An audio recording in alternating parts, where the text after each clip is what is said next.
All right, guys, what's going on? Zach Evanesh here, Strong Life Podcast with my boy, AJ Roberts. We've been friends and have worked together for a long time.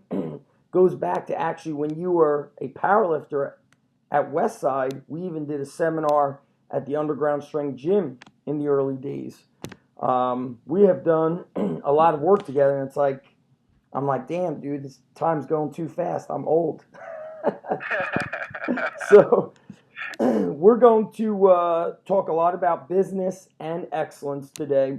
You and I we go back and forth with our messages, text messages, Voxer, voice messages, and we just been discussing this for years, that relentless pursuit of excellence. And then you made a post on Facebook. So this, I want to preface that this podcast episode, even though it might be directed for coaches in the strength coach industry, strength conditioning industry, it's really applicable to any industry or even life itself, because we're going to be talking about excellence.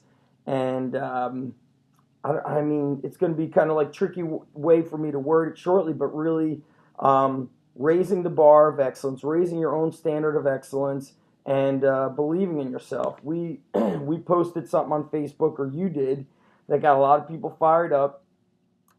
Because I saw you were doing the seminar called High Paid Trainer, and I get the email, I watch your video, and I said, man, that shit is true. So we're going to preface this with a story that when I opened my second location, I signed a lease on it about 4 years ago, so we've been going on probably like 3 years, 8 or 9 months now, and everybody said, you know, in the beginning, just go cheap membership, get as many people as you can in there, give team discounts, all this stuff. And I planned on doing kind of a charter or founding members discount for just the first few months. And we were actually having a hard time getting the right people in there.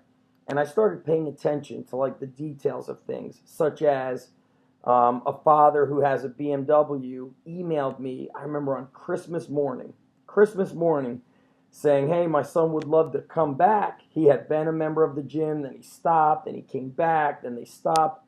He said, I'd love to come back, but, let's be honest, your membership prices are pretty steep.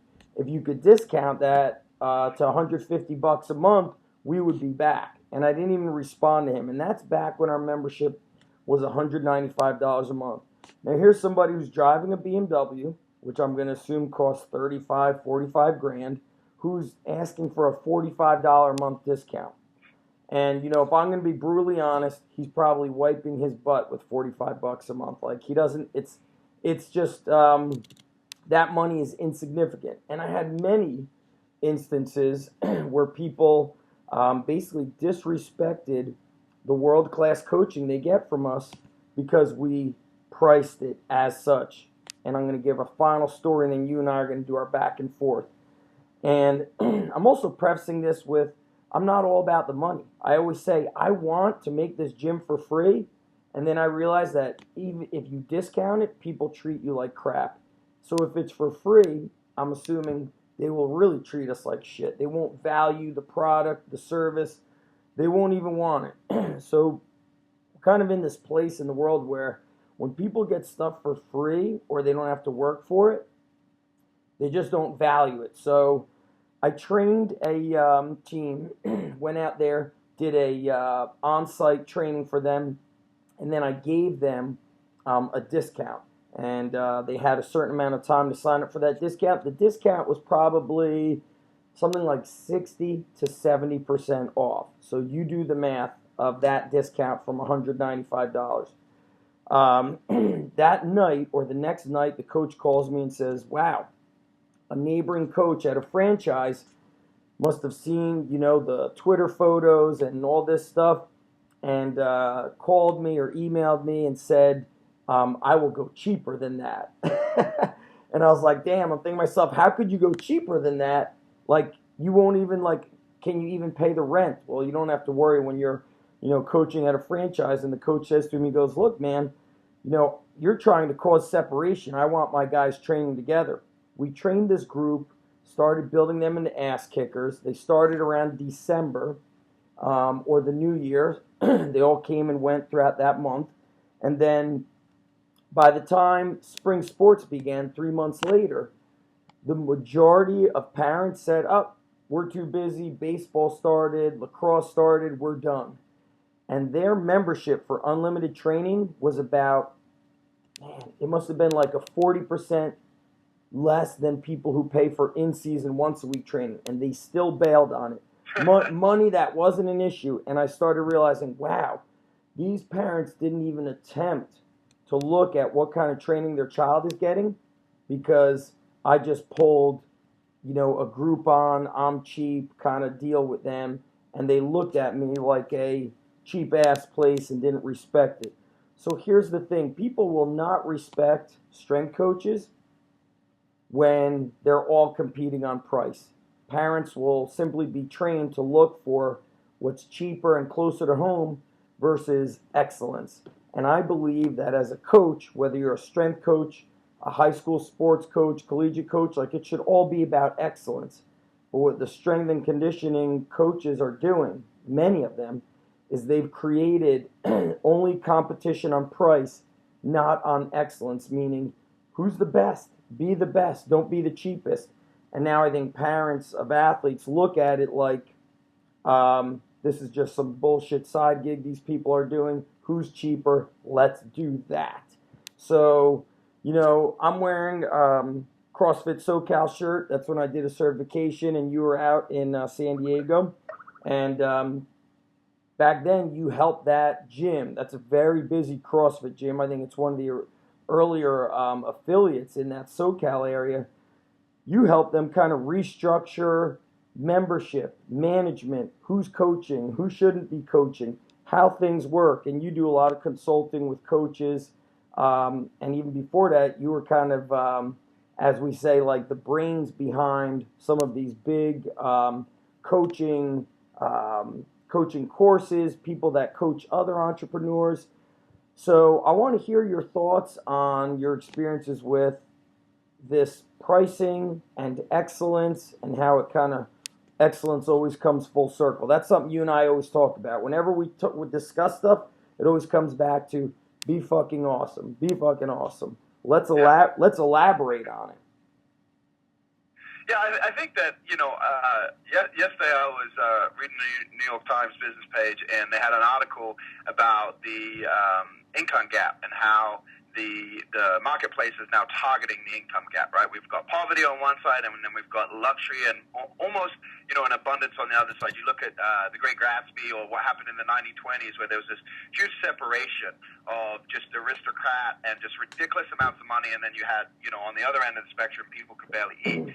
Now, obviously, that has completely changed, and I think that, Margaret Thatcher, when she was running the UK, someone presented that question to her and said, hey, the gap's getting bigger, and she said, you're ignoring the fact that the poverty level is rising, like the minimum for people who are poor are getting richer, but the gap is getting greater. And if you look at what the companies are doing out there now, you've got on the low end people targeting, the people who are discount shoppers, right? Yep. And they're targeting those people, and then on the high end, you've got companies like Kate Spade, Tom Ford, that have these expensive products. The example they had was they had two backpacks, right? School backpacks for kids, right? For kids. $20 backpack for a little girl, and then a $349 backpack for a little girl, right? And then they listed all these other products. But in the article, what they revealed was that, the discount stores, the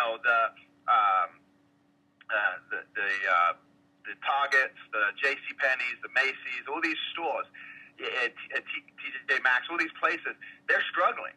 They're struggling because the profit margins are razor thin. They're competing with each other to go low, so they keep, one person drops its price. They're sourcing all their products overseas, whereas on the high end, these companies are flourishing, right? And when you look at the gym industry, and you look at what's going on in the gym industry, we've got these big chain gyms that don't give a shit about the customers, right? They don't give a shit about the clients. All they want is memberships.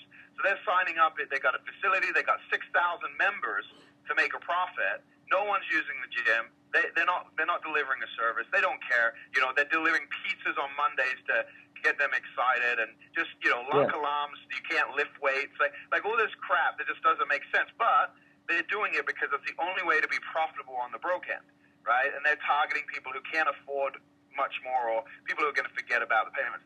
Then on the other end, you've got coaches, like our friend Dax Moy, and there's other coaches out there like that who are charging premium prices, and they get to have a lifestyle that they enjoy. They get to give back more because they have more freedom, so they get to spend time with their family, time doing, charitable stuff or creating and serving the industry, and they get to do more and make a bigger difference. And then you've got everyone in the middle. You've got all these, boot camps and studios and everything in the middle that when they first started, they're like, oh, sweet, we could charge, 3 times what we make an hour for personal training, and we can get, 20 people in a group, and they're all happy because they pay less, but we make more. And then as the business grew, what they realized, you can't scale without staff, That's right. And so, and then they bring people in who they don't want to manage, they don't hold them to expectations, they lose their fire, their passion because they're burnt out, so they check out. And then what happens? More and more businesses are opening up. There seems to be here in Southern California. We can walk between.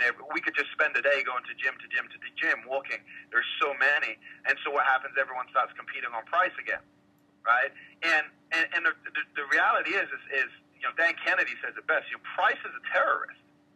Everyone is so they have such a fake belief that if they raise their prices or charge high prices, they're going to be judged by other people, and that people are not going to pay it. They just have this fear. They're more scared about raising their prices than they are about going out of business or going bankrupt.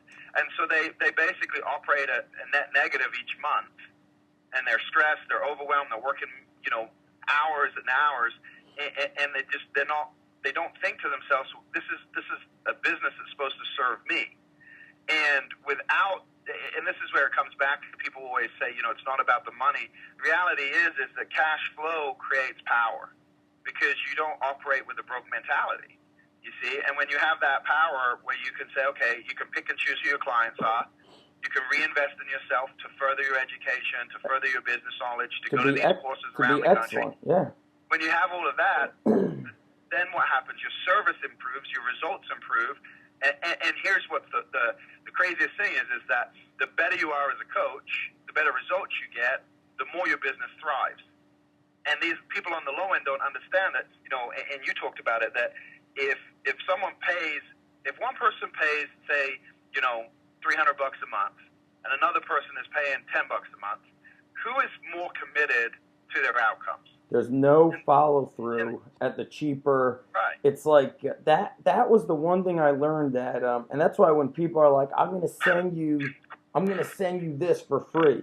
I go, do not, don't let me buy it, because I know that if I invest in something, put my wallet into it, I'm going to value it. I'm going to follow through on it. And, going back to, you mentioned Dax Moy charging these premium prices, and he works with, I guess it would be called celebrities. He works with people that are royalty. He works with people that are in the music industry. But he's also an amazing coach, not just with his knowledge of how to transform people through fitness and exercise, but emotionally, mentally, with goal setting. And I've learned that when we do these kind of discounts, or when I had the second location, I kept that lower membership fee. People were not following through. People would disappear for 3 weeks at a time. The athletes were not following through on nutrition. The parents were not.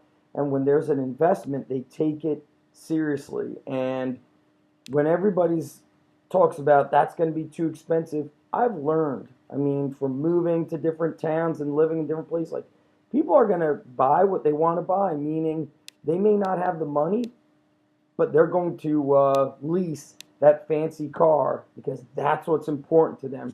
They're going to go out every weekend to a fancy dinner and drink a bottle of wine because it's important for them to have that social life. I want to work with parents who value and invest in their kid. And what you were talking about, that poverty being, we do have kind of those two ends of the spectrum. We have the people that are really affluent, and then the people that, they say that middle class is getting removed. it's very much like that in sports. Like these kids are getting better at their sports skills and they're at the top. And it's like we're removing the middle. It's either like you don't give a shit and you're just part of the team, or you're out there to dominate. And I've learned that just people get and buy what they want. And, I got to, my thing with this is with coaches, you're not going to feel comfortable running a business or charging what you're worth unless you are truly an awesome coach. You have the great skills. So that's also, I guess, I would caution people about, you kind of know what you're doing, or you're a lawyer and you don't like it anymore and you think you're just going to go and open a gym. It's just not going to work that way. It's like I look behind you and I see this bookshelf of all this knowledge that you've, soaked in, not just that, but in the real world being out there. And it's like that's what gives you the confidence to say, we're going to be premium priced because we're going to deliver. I am going to deliver. I'm going to follow through. And you can't say that when you're just kind of good at what you do. You can't. Yeah, one of the companies I own is Valkyrie Athletics, which is with my fiance Jenny, and she is probably one of the most expensive nutritionists there is. And we didn't start there. We started at where she was comfortable. But as I was able to show her the value she provided, we've raised the prices. As we raised the prices, we've raised the quality of the people we bring in. We've been able to expand and attract some of the best talent out there in terms of other nutritionists to come in.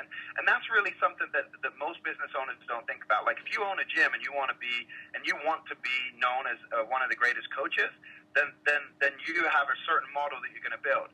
If you own a gym and your goal is to own multiple locations, at some point you have to transfer that knowledge into another human being, and they have to seek and want to be one of the best coaches too. And I think that so many people don't think about, like, you're only going to be as good as you are. And so if you're not continuously expanding and growing, then your gym won't continuously expand and grow. Your staff won't continuously expand and grow. How do you continue to expand and grow? Well, you have to invest in yourself. Well, you have to have money to do that.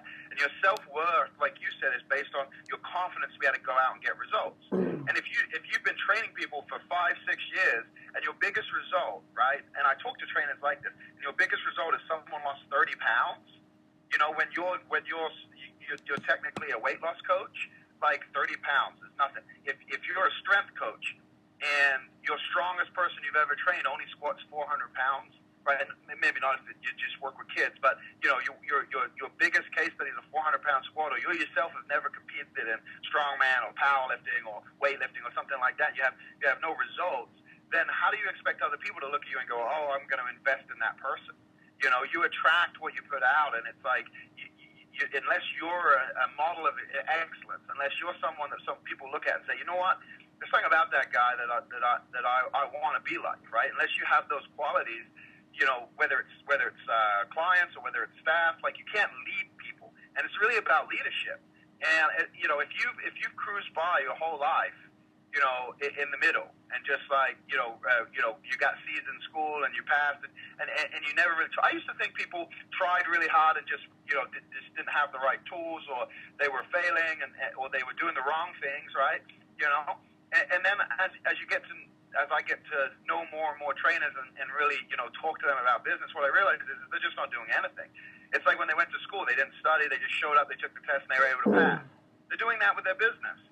And it's like at some point you have to decide, do I want to be a C-level student my whole life, or do I want to step up and be an A player? Yep. And either way, you just make the decision. You say, okay, what does an A player do? Okay, I start doing those things today. And it's not an overnight thing. You can't, like you said, you can't just go, okay, I'm going to charge 10x my prices now. That's right. Right? But it's okay. I'm going to raise my price slowly. I'm going to change my standards. I'm going to change my discipline. And I think that that's something that most people don't think about is that when your business is just an extension of who you are. It shouldn't be separate. It shouldn't be like this thing you go to and people invest in you, but you don't invest in anyone else. Oh, it's dude, like there's yes. yin yang, and people they're not connected. They see it everything as separate, and they don't see their actions in their day-to-day life like as responsible for their business. They don't pay their bills on time, and then they wonder why their members don't pay them. Yeah, Elliot, I could say so much on this. So, you're talking about just being in school, you're getting C's, maybe some B's. you're coasting. What I say to the athletes, to the parents, the coaches, I say good enough is the death of greatness. And I shared a story. Man, you and I think we're at an event together. I don't even know if I owned a gym yet. So I may have been training the athletes out of the garage, or it was my first year. And this one guy was a franchise owner, and he had like multiple locations of it. And he heard me talking with some of the coaches about sandbags and how to implement. We're talking about bands and chains. We're talking about training. We're talking about making athletes better. And he goes to me. He goes, nobody gives a shit about those bands and chains. He goes, stop talking about sandbags and all that shit. He goes, every Friday morning, I go to whatever the gym was. He goes, and I'm emptying out those cash registers. He goes, then at 10 a.m. every Thursday, I'm teeing off with my friends. He goes, nobody gives a shit about those bands and chains. I'm looking at your face, AJ, and you're in shock. And I remember saying to myself, well, I give a shit. And I'm saying to myself, I give a shit about being awesome. About right now, I'm learning with other coaches. And yes, it was a conference on business, but in between sessions, we're talking about training, and I'm thinking in my brain, how do I make my athletes better and better? And I posted something after you and I exchanged on Facebook, as I said, coaches are so ready and willing to buy a $400 barbell, new kettlebells, a new something. But as soon as you say, I want you to invest in, not I want you to, but got an opportunity. Like right now, I've got that 3-month coaching group that's open. You've got the high-paid trainer seminars that you do. And they don't see it. They're like, I don't have the money for that. And it's like, that's the problem there. You want people to invest in you because you're the expert in fitness. But you're struggling in how to even run your business, and you don't want to invest in that. And the bottom line is, I've always invested in training knowledge and business knowledge. I don't know why. Maybe it was just kind of those early years influence of Ryan Lee, learning from Dan Kennedy. It was like, you've got to better your craft on all fronts. I wish I could say that the best coaches are the ones that are crushing it, but it's not the case because they say things like, I refuse to market. People should just know about me. That's not the world we live in, but this good enough thing of like, I'm good enough, then your membership prices have to reflect, middle of the road. But if you're always investing in your knowledge, you're getting better and better. I don't try to do any tricks in our gym, meaning we don't do all these parties and, we're going to have these gatherings. It's like, we're straightforward. We coach your kids. We give them everything we got. We get better every day as coaches. And we're not trying to throw like movie night every Friday to try to hope that you're going to stick with us. We just do excellence. That's it. I know that parents are busy with their kids going to all these sport camps and clubs. You're going to train with us. We're going to deliver results. I had a father the other day. His son's going to a private school like an hour south. He's got to drive him back and forth. Then we're about 45 minutes north. I said, listen, if it gets too busy, go to so-and-so in your area. He goes, listen, man, I heard a lot of nice things about that guy, but, I see kids training there, and they're just not getting results. We need to be here. And you see, that's the difference. He says there's people there that are going to somebody who's convenient and maybe, middle of the road pricing, but they're not getting results. And people are totally cool with that. You got to decide as a coach, are you okay with letting people walk in and out of your door, never changing? And that's why we always push our athletes. It's like, what'd you eat for breakfast today? Okay, this is how you need to eat. You're struggling on push-ups. I need you to do these bodyweight exercises every day. We're on that because we want to give them results. And it's just interesting that this guy said, listen, yes, we can go to the place closer, but we need to go to you because that's where the results are. So you got to decide what you want to be known for. And there's some gyms out there that are more maybe social than they are result-oriented. You got to decide where you stand. Me, I'm kind of type A personality. I'm fired up. I want to see people succeed. And that's why I push them. And I remember feeling awkward pushing people. And then a mutual friend of ours, Craig Clemens, Craig goes to me. He goes, Zach, it's okay for you to just announce that you're going to push people. Just say, I'm going to push you because I know that when I push you, you're going to get greater results. If I don't push you, you're just going to be accepting of where you're at. And I said, that's it. I'm just going to say to people, I'm going to push you hard. And if you can't handle full throttle, then I'm probably not the coach you want to work with. So it comes down to being true to yourself. If you stand for excellence, I think this kind of natural evolution of your business, your gym will be known as a place of excellence, a place of results, a place that changes lives. It will be, you will be able to be premium priced. And I tell parents when I'm talking to them, I go, I'm talking to you as a parent right now, not a coach. Meaning, I signed my son up for baseball lessons, for wrestling. I take both of them to tennis. I'm investing in my kids. And I don't go to the place 5 minutes away. Lucky for us, the one baseball place is 5 minutes away. But for tennis, it's like we're all over the place, including being on an airplane, finding the best. And you want to know what? The best aren't cheap. And, I'll give an example. This place that we go to in Florida, Rick Macy Academy, premium priced. But the coaches, when I see them, I'm like, they're like me. They're always like fired up. They're hyped. They're never, on a scale of 1 to 10, they're never on 7 or 8. They're always 9 and 10. They're on it. And when I see that, I'm just totally cool with my investment. But when I saw some of the other places, they're like, oh, so what do you want to do today? I'm like, did I just pay that money? And the coach just said, what do you want to do today? Yet, if I dared say that, people would be gone. And I think that stuff is important in that some people and places could get away with it. They could get away with being mediocre and good enough. I don't know why or how. It's just kind of the way of the world.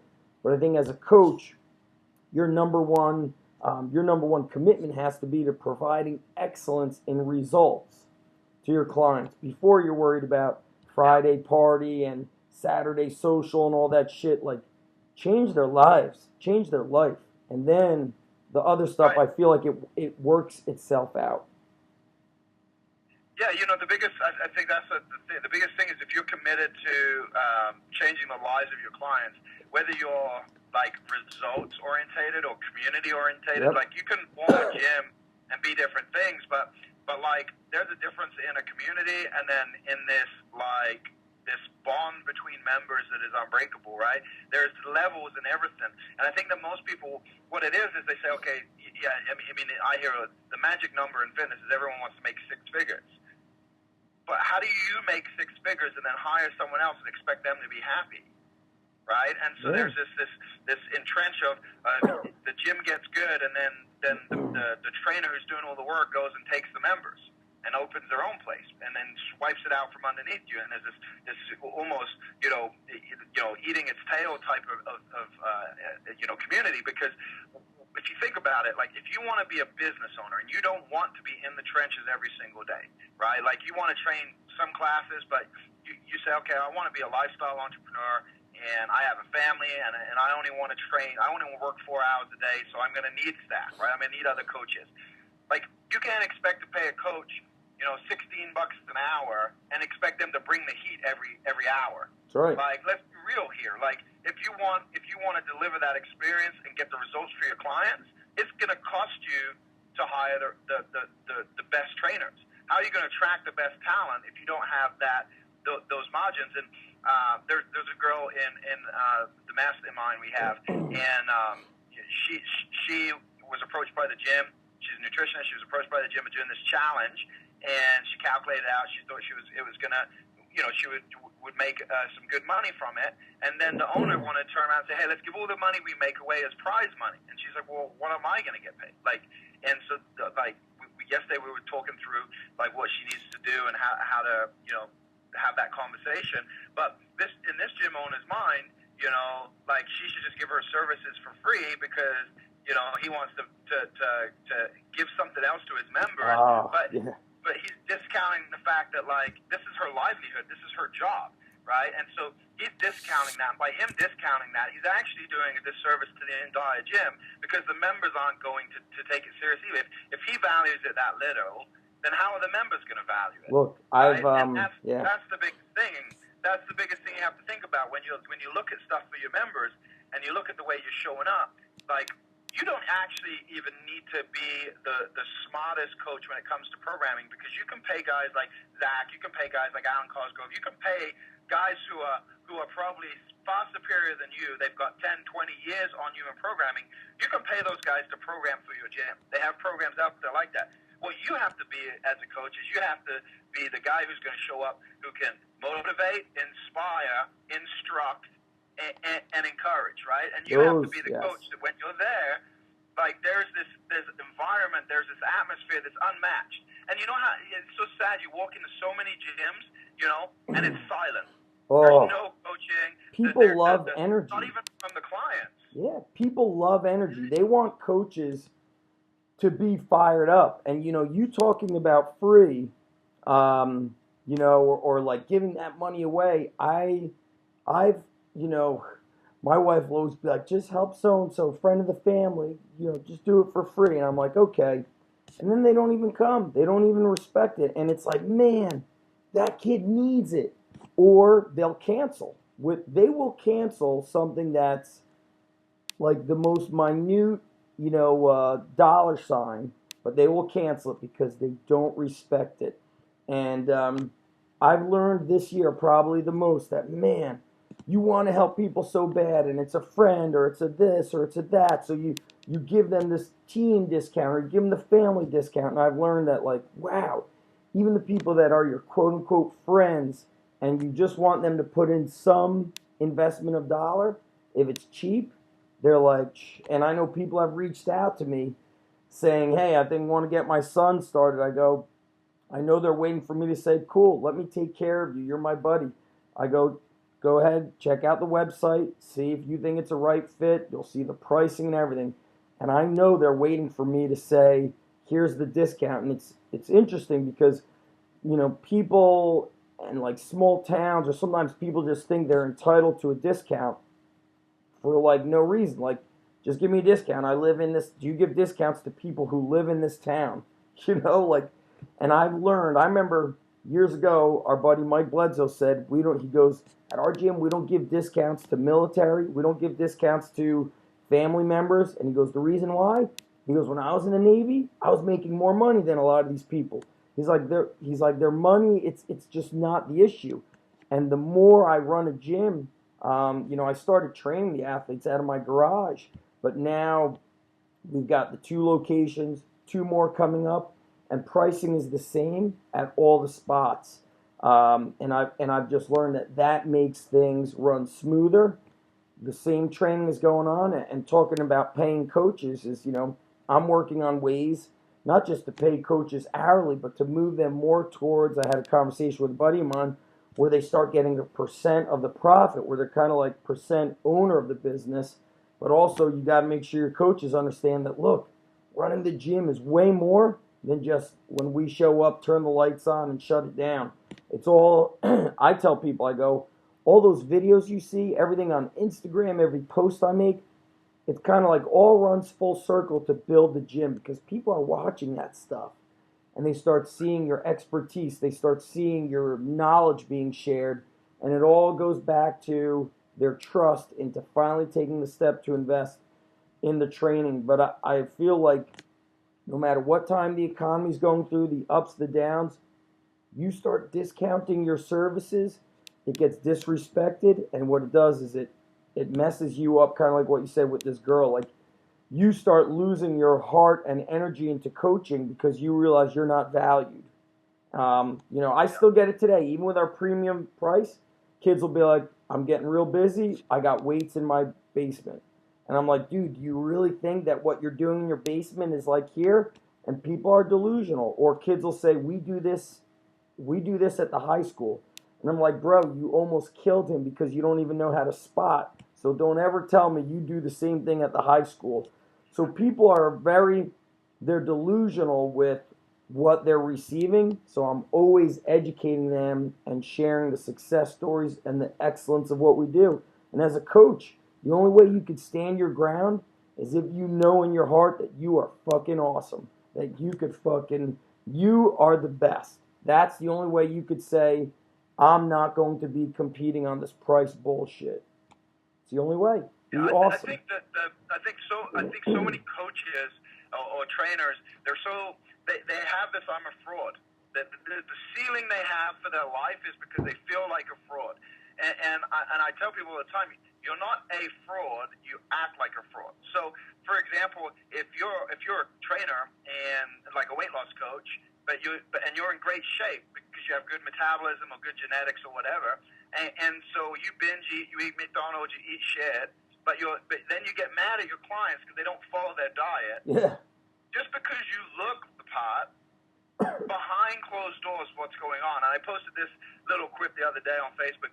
What you do in the light doesn't matter. It's what you do in the darkness. Sure. Because all of the confidence, all of your ability to communicate a message comes from knowing behind closed doors that you're in alignment, you're in integrity. And if you're not, right, if you can't pay your bills, if you don't take action on the things, like you have something, you buy a book, and it's like, even if it's a $20 book, you're like, I'm going to make 10x my money back. Yes. How many people invest but never actually take advantage of what they invest in? And then they turn around and they sell coaching and they get pissed off when their clients don't take action on what they're telling them. And I don't get it. The information is fantastic. Why do people not take advantage of it? Well, guess what? You're that type of person. So who do you think is going to show up? And people don't get that there's, not to sound woo-woo-y or too spiritual, because I know not everyone likes that stuff. But the reality is that you are a vibration. You are an energy. And just because you verbally say something, or you dress a certain way, or you look a certain way, that doesn't mean people don't sense everything else.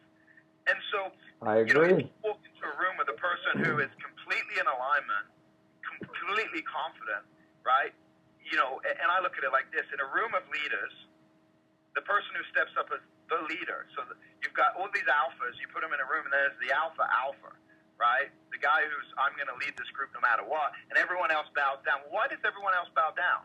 Because they don't have the confidence with that person.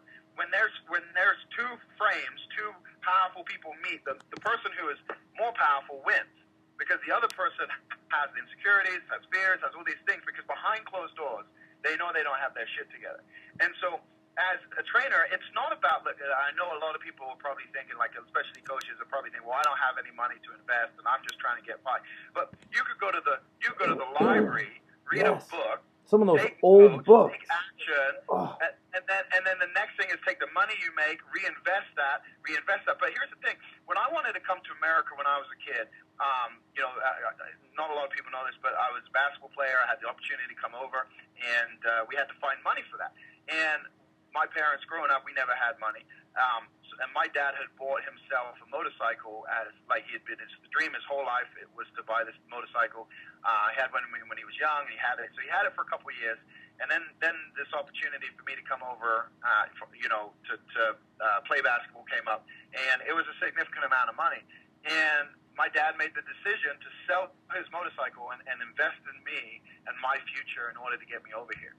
And as a coach, working with trainers, I've had trainers who have taken loans, who have borrowed money from friends and family, and then they've gone out and they've took action and they've made that money back quicker than they ever could before, and it sets them up. The thing is that if you have this attitude that, I can't invest because I don't have money, and you haven't tried to get money, you haven't tried to, get a loan or get investment or borrow money or do stuff, it comes down to the fact that behind closed doors, you're not going to do what it takes. And so when you present your options, or you try to sell someone and they give you these objections, the reality is there's something about you they don't trust, and they go, you know what, I'm not sure if this guy can actually get me results. Or right. Their subconscious goes, I'm not going to do the work. Yes. Right? And so I'm going to argue with you, and unless you prove to me that you're actually going to hold me accountable, you're actually going to get me results, I'm going to walk out the door. And what do most coaches do when someone says, oh, I don't know, it's expensive, or I need it, they say, okay, well, just let me know. And the other person goes, well, that guy's going to let me off the hook that easy. I'm not going to move forward. And so they go away, and their intuition tells them not to take action. And they go, I don't get it. All these people come to me, and some people sign up, some people don't. It's like, because you don't have the confidence to look that person in the eye and say, look, your struggles, your weight, you're going up and down, or your frustration, it ends here. There is no one else after this. This is it. Like we are going to give you everything you need. We're going to hold you accountable. And when they try to argue, you say, no, look, if you want somebody who's cheap, right, then I will recommend someone else. But the prices we are here is because that's what it costs for excellence. And it's the standard we hold you to. So you're more than welcome to go to someone else. Sure. But at some point you're going to come back to us. But we are not going to bend, because when we're training you, we're not going to allow you to bend. We're not going to allow you to take shortcuts, right? And this is the standard that we hold. There is no discounts, you know? But, and it comes down to, you mentioned it, people don't value, they don't see everything else that goes into it. I just saw a response to a Yelp review. Someone said they asked for a glass of water with lemon. They would charge $2 for that water with lemon. And they made this Yelp review, this negative Yelp review on the business. And they said it was extortion, you know, a glass of water, $2, absolutely ridiculous. You know, they were trying to save money, and this is just absurd. And the owner of the restaurant made a response and said, basically, well, let me break down the cost of your water with lemon, right? The waitress, the hostess who seated you at the table, the hour of the table you used up from other patrons, the waiter who had to cut the lemon, slice the lemon, pour the glass of water, carry the glass of water to you. You drank the water, you sat there, used our Wi-Fi. You left. We had a busboy who came in and cleaned the table after you for the next patron. Yeah. Right. and then the overhead of the restaurant, you know, what it costs per hour. And said so basically, like your $2 is essentially, it's nothing compared to what it cost us for that hour of time that you used up. And you think about it, and I think that's how most people value anything when they walk in somewhere. Yeah. You know? Peter Diamandis said, you know, there's all these uncertainties about the future, minus I think something like two things. Those two things are people are going to demand that they get something faster and get it cheaper. So Amazon, you'll find it cheap and you'll get it fast. But, you know, what I want to do is, like, I want to give people takeaways. I want to give coaches takeaways. And it really hit me. You said just go to the library. And yesterday I was listening to Spartan Up podcast, and Joe DeSena interviewed, I think his name is Barry Hearns, and he owns like a sport promotion. And he's somewhere over in the UK, but he does like boxing and all this stuff. And man, he goes, it's not that complicated. He goes, you want to get shit done? Wake up an hour, show up an hour earlier, stay an hour late. And when I think of you saying go to the library, dude, the library, some of those older business books, those old training books can give you powerful knowledge. You go there for an hour a day and you do 30-minute reading business, 30-minute reading of something training book. You take notes, bang, you implement it. You invested time, maybe not money being there, and time, and then you put it to work for you. I think like this thing of excellence, this standard of excellence is the way. You were mentioning also that like somebody shows up and they're like, well, I don't know if I want to be a member here. When somebody reaches out, I just have them go through the website because I want them to see what we do. Meaning, a father recently asked me at a baseball game, he goes, so what's your elevator pitch? I go, I don't have one. I go, the bottom line is we produce powerful results. Lots of coaches say they do it, talk about excellence, but we fucking do it and we live it. And I go, that's my elevator pitch. Like, I fucking stand behind what I do, you know, blood, sweat, and tears all in, meaning I'm going to push you for it. And if you're not getting results, I find the ways that you're cutting corners. So if I see a kid and he's just not getting better, I go, dude, we gave you those nutrition guidelines. Now let's go through the checklist. Are you following the A, B, C, X, Y, Z? No? Boom. That's on you. You're not following through.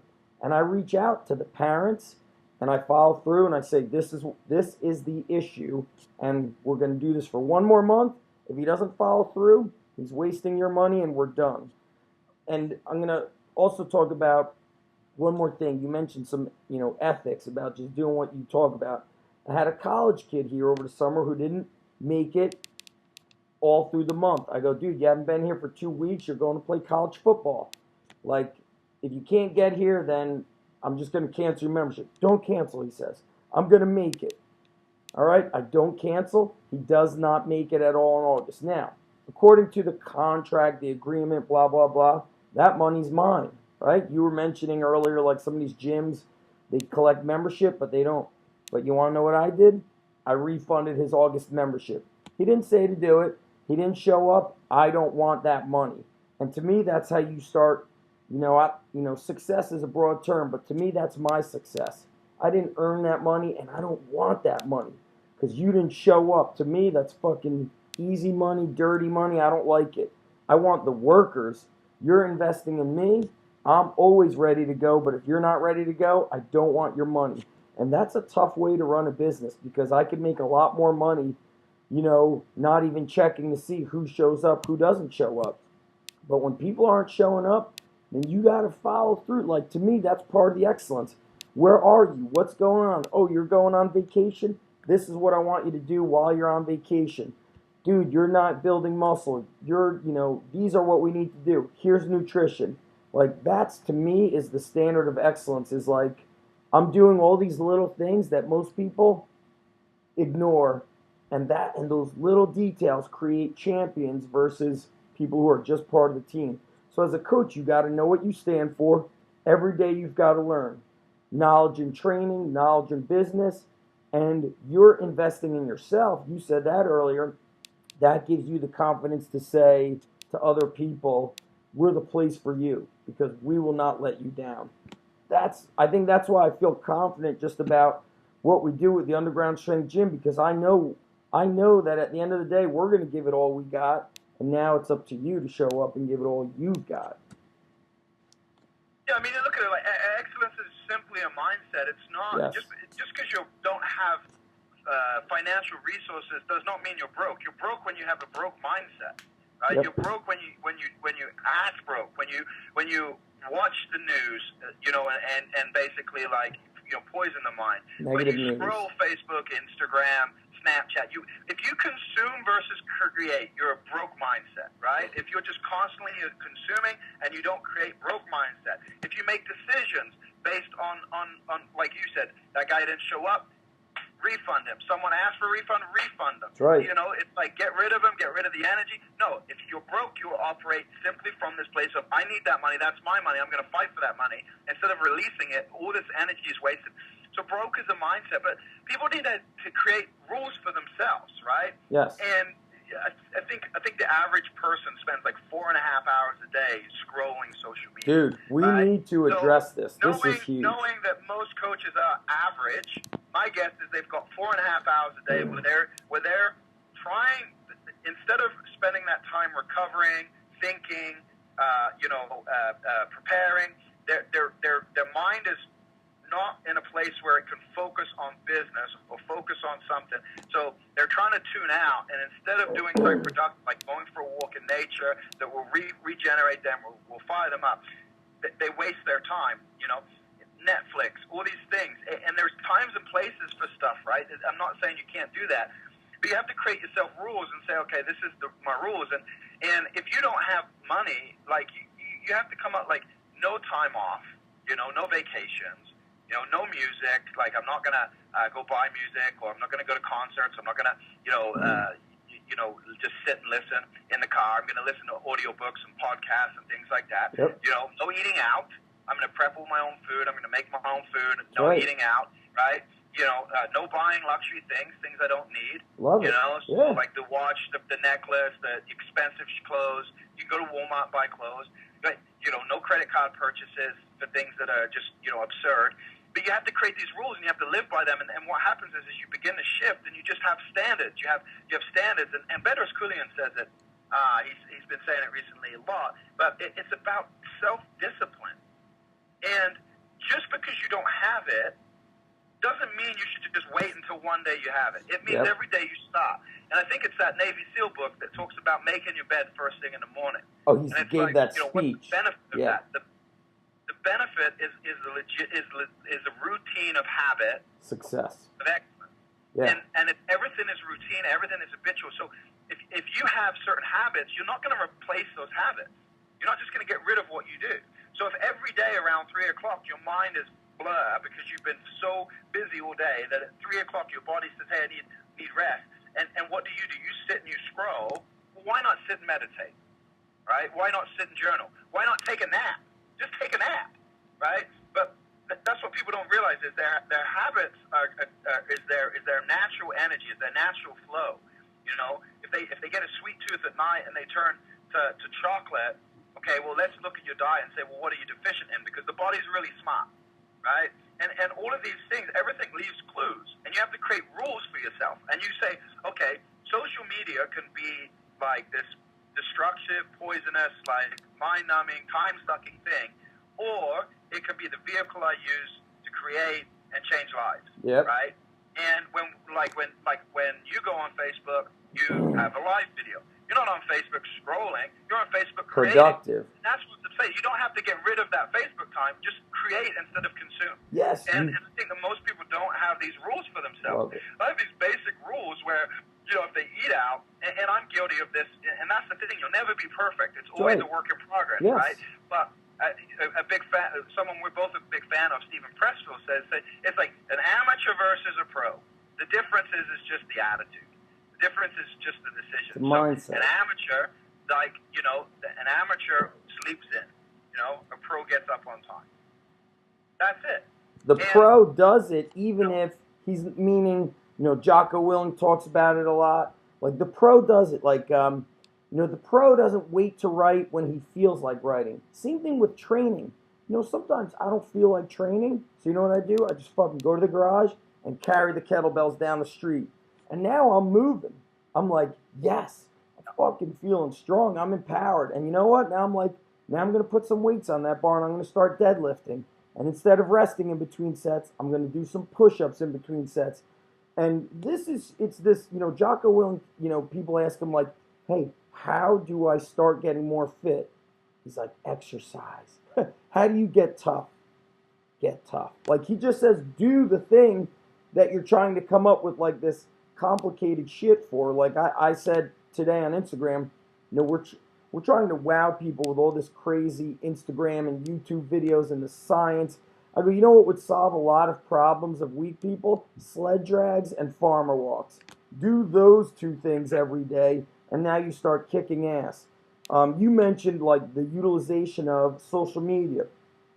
A lot of coaches constantly, they'd say to me, I can't manage my time, and I spend inordinate amounts of time on Facebook. You saying 4.5 hours? They say that. They go, I'm wasting time on it. My rule has always been this: leverage, change lives, produce. So if I'm on Facebook, I need to do something that's going to inspire you. I need to share a blog post. I need to create a blog post. I need to share a quote that's going to fire you up because you said, oh, this woo-woo stuff. Well, look, it builds. You know, I get emails where people say, I follow your Facebook stuff. You fire me up. And I'm like, boom, that's what I need to do. If I'm on this earth, I need to change lives, because anything below changing lives, to me, it's not good enough. I'm not working hard enough. I'm not providing enough value. And that's a mindset. It's not like I'm more skilled than people. I always tell people I was not voted most likely to succeed. I wasn't voted most likely to succeed, whether it be in high school or the strength conditioning industry. But I know what I'm about, and I want to change lives and give my all. And for me to give my all to others, I've got to keep making myself better. So you got to have some of that good pressure on your shoulders where you say, listen, people, if I'm going to teach people how to be strong, then I need to lift some fucking weights. And some parents tell me, they go, you know, when you're on Instagram and you squat, I show it to my son because it's important for him to see that you're not just telling him to squat, you're fucking lifting weights. And sometimes if it's like a quieter group and the athletes are experienced, I'll jump in with them. I'll be like, dude, I ain't letting you get stronger than me. I'm training harder. I'm curling heavier. I'm going to squat heavier. And it's like they feel like they could trust you more like that. And this doesn't have to just be for strength coaches in business.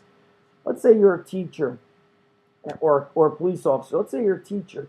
Well, dude, create something that could be done after school for kids. Do something that's going to change their lives. Or as a coach, put more excellence into your coaching. Don't allow that losing record to stand. Or if you're a policeman, you know, and you're in the car, you know, pull up pull up to a neighborhood and find those kids and go out and just check up on them and say hi and introduce yourself. Like, add more value. Do more than what's the quote unquote normal status. You know, you and I coming up with rules. It's like reading, learning, applying, doing, and we all have the same 24 hours. It's just some of us choose to use it. What other takeaways can we give before we close out? We've spoken a lot about investing your time, your knowledge, your effort, and being, having a standard of excellence. I mean, it's not more complicated than just doing. People complicate, I think, how can I get off Facebook? If you're on Facebook, fucking do something that inspires people. Then don't watch other people live their lives. Do something that's going to inspire others.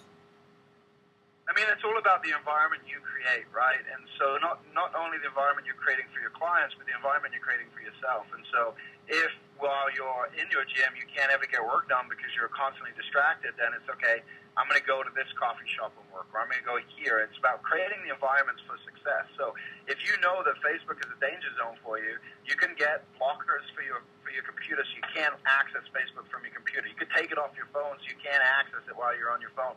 You can do these different things. You can give your cell phone to someone else for that hour, or leave it in the car while you go in the coffee shop. Yep. So it's about creating the environments for success.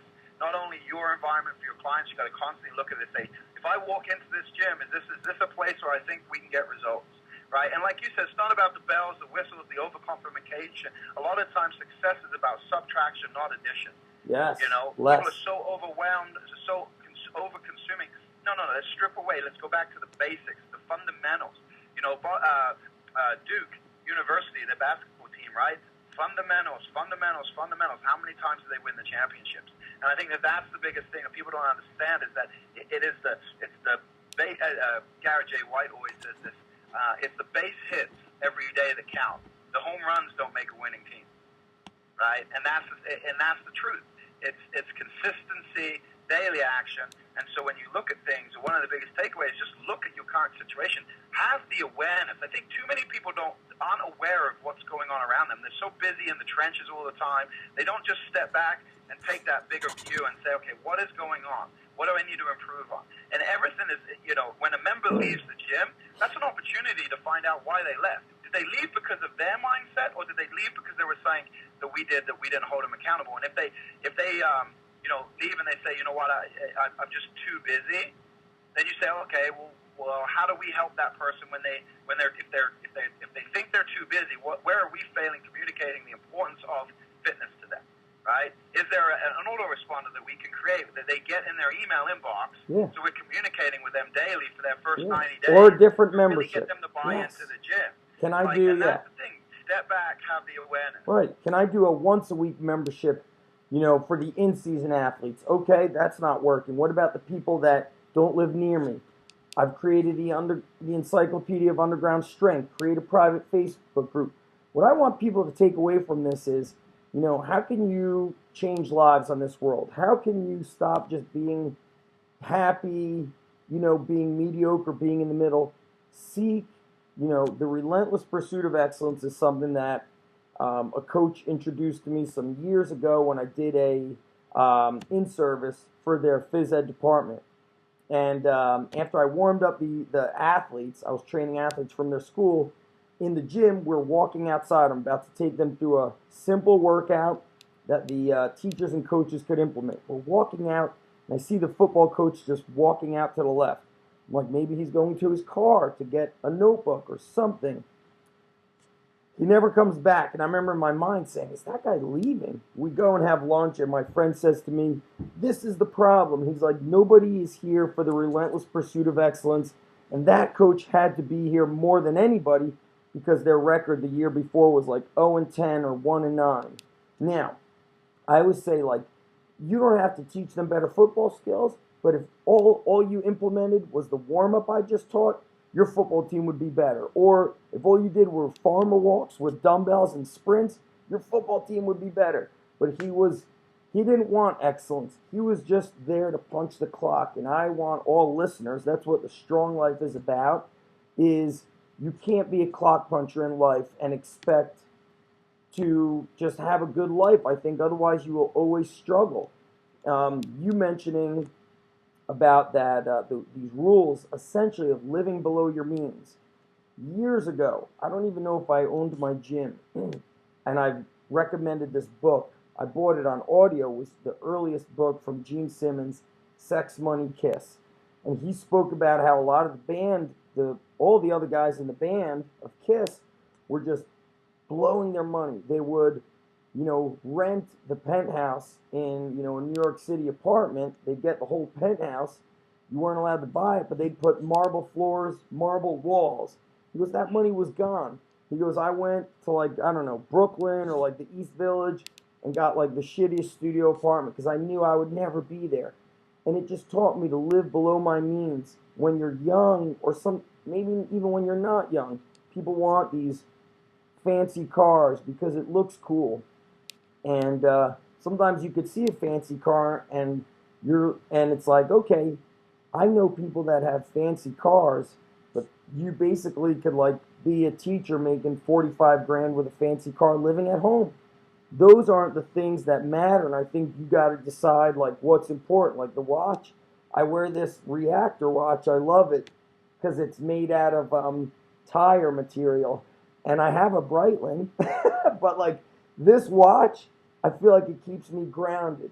It reminds me where I came from, the flipping of the tires at that tire yard before I owned the gym. You've got to do these mental tricks and build your own discipline rather than always waiting for somebody to say, here is how you can be disciplined. I mean, I always feel like success leaves clues. Reading books, you gain knowledge. The rule is you must apply that knowledge. I mean, yeah. One last point. What it is that I think that in the world, most people, if you're cruising along, you're comfortable, right? So if you've been cruising along forever, you're comfortable. And if you're in a bad place, you're uncomfortable. And so you'll do what it takes to get comfortable. And we see this all the time. There's a reason that people become successful, and then it's like everything falls apart, right? It's because that people think there's an end destination, that when I get there, that life gets easier, or I can take my foot off the brake. The reality is that you have to constantly expand. You have to constantly be uncomfortable. And so if you have a great life, that's great. But it seems, in my opinion, and this is just my opinion, it seems that as humans, we desire growth. We desire more, right? And more out of life, and for a lot of people, they think it's about accumulating things, right? And then when they get to a certain point, they realize that those things don't make them happy. So then they go into the search of their own happiness, right? But as long as you're on some kind of journey, you'll continuously push yourself to expand. But the minute you get to a point where you can just cruise along, and that's where most people are. They pay their bills every month. They have an okay life. They have the gym, but they don't set those next goals. Okay, you have one gym, great. So you're changing 100, 150 lives. What about the rest of the people in your town? Why are you not setting the goal to have 10 gyms, 20 gyms, 50 gyms? Why are you not figuring out how do I become the man that does that or the woman that does that? Why am I not pushing myself? So the first thing to do is just get uncomfortable. If you're currently comfortable and you're wondering why you don't push yourself, why, okay, I get it. I've been listening to you guys for an hour, but, every day I wake up and I tell myself I'm going to do this and I don't. Well, go sign up for something that's going to make you super uncomfortable. If you're a power lifter, go sign up for weightlifting or triathlon or 5K or a Spartan race. Go do something outside your comfort zone. Start to challenge yourself, because what you'll find, number one, you'll get most of the lessons will come to you in those challenging moments. Right? And when you go into the darkness, into the pain, when you go into the suffering, that's when the world becomes clear. It's amazing how it works. So you have to get out of your comfort zone. So, to me, I think that's the big thing that we've been nailing. Is this pursuit of excellence comes from this knowing that you'll never get to a point where it's going to be like perfect, right? Yes, when you pursue no perfection, such thing. and that, as a lifter, that's exactly what I was always doing. I was pursuing perfection in those 3 lifts, and there was always room for improvement. I was always being coached. When I got into bodybuilding, I hired a coach, hired a nutritionist, and I got on the stage. Could I have done better? Yes. Was there room for improvement? Yes. There's always going to be that, but it's about always pushing yourself and saying, okay, I'm not going to settle. And I think that most people think that there's that they shouldn't have to try. There shouldn't be this, and you could get by like that. You can let go, and you can just say, okay, I'm going to live this life, and you can just let go of all of those fantasies. But understand that no person who's ever changed the world just sat back on their laurels, right? Like, no person who's ever remembered through time sat back on their laurels, whether it's globally, you know, worldwide, or whether it's just within their family, the legacy of the family, you know? Like, the people who make a difference, that change lives, you know, in their local communities, stuff like that, they're not just hanging out. You know, these people are constantly pushing boundaries, pushing through. There's never an end point. They have goals that they get to, and then they set the next goal, and they go off on that journey. And I think that that's the biggest mistake people make, is they just, you know, they've got the gym, it's going by, or they've got some clients, they pay their bills, they're okay with everything. But what really sunk in for me, you know, when Chris Moore passed away, it was like this. My thought process is, you know, if I died tomorrow, what do I leave behind? And I thought, well, I don't leave much, you know, and people don't really know who I am. I haven't created, like, I've done stuff behind the scenes, and I've done some amazing things, but could I do more? And the answer was yes. And so now every day it's like, can I do more? And that drives me, because I got a sign right here. It says, on my computer, sticky note here, it says, you are going to die. Yeah. Every day I look at that, and I know that, and that's the truth. That's the reality, is I will die. And when I die, did I make the biggest difference? Did I help as many people? Did I change as many lives? You know, I want a family. You know, when I have a family, am I the best father I can be? And that's a constant pursuit. You know, I don't know the first thing really about being a parent. So when that time comes, you bet your ass I'm going to invest in books. I'm going to invest in programs. I'm going to invest in coaching. Because why? Because there's always an area you can be improving in. And I think that's the big takeaway for most people, is that they, you know, you don't just become a pro and then you remain a pro. Just because you're a pro in one area is still an amateur somewhere else. There's always room for improvement. And sometimes you'll be a pro and you'll slip back into that amateur life. Yeah. You have to remind yourself, oh shit, I'm being an amateur right now. I need to step up.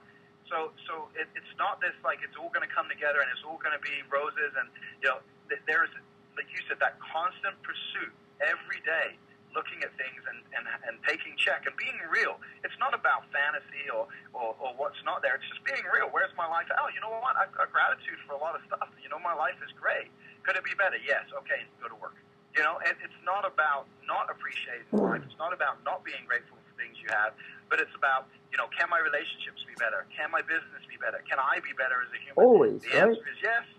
We're off to the races, right? Yeah, and that's, always. I think that's what most people need to grasp, is just that, you know, I mean, we're born, we die. That's what we know.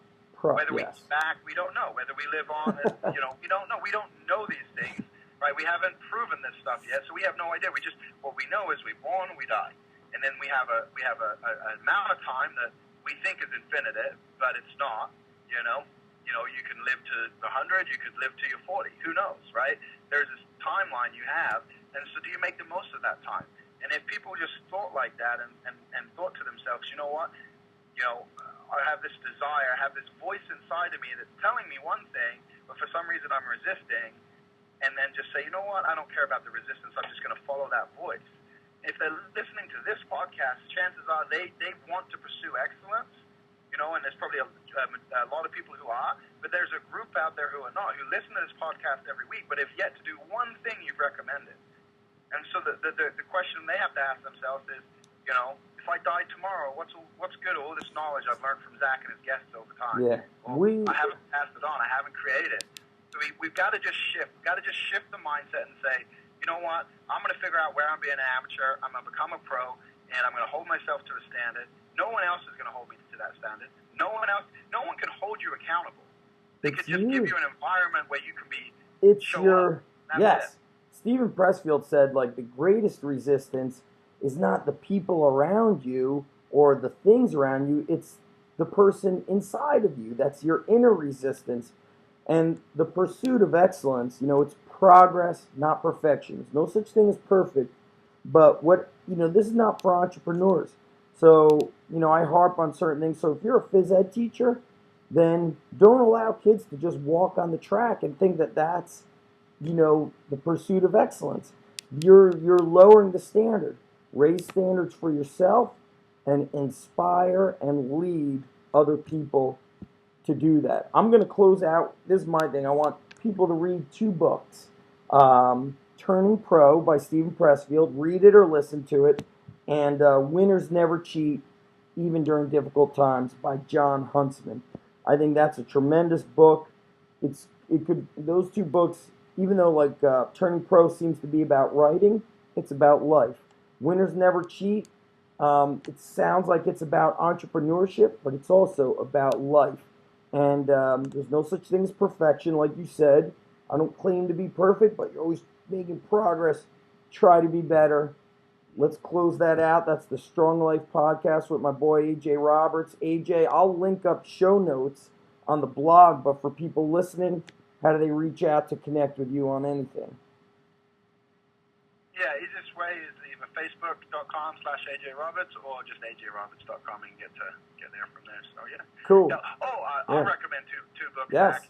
Extreme Ownership, and then the Spartan Up book. I think those will help people too with that taking ownership over their life and then that pursuit of excellence. So speaking of Spartan Up, what podcasts do you listen to? I'm going to pull up my phone right now.